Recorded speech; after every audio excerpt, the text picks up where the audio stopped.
All right, welcome to week 13. It is Monday, March the 27th, and we come down to basically not only month end, but also quarter end. So obviously key thing this week is the fallout from the healthcare bill, which obviously was not passed. It seems to have been postponed indefinitely, at least for now, as the House and the Republicans couldn't seem to garner enough votes to kind of put it through.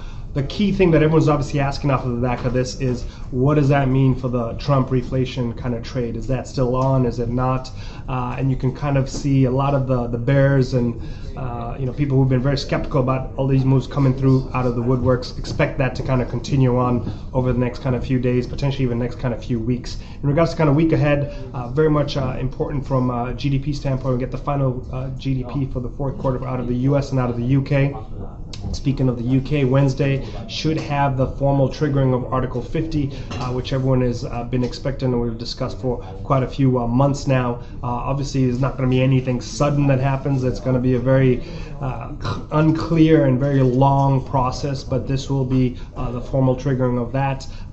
There will be a lot of focus of what's next for the Trump administration. They've been talking about now focusing on tax reform.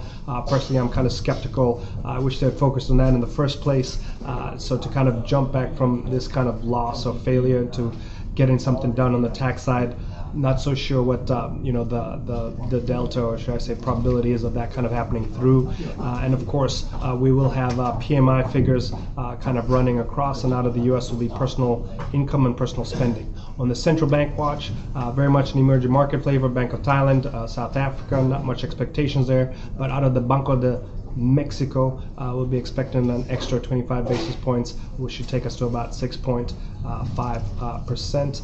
And a few Fed speakers out, and that's pretty much that.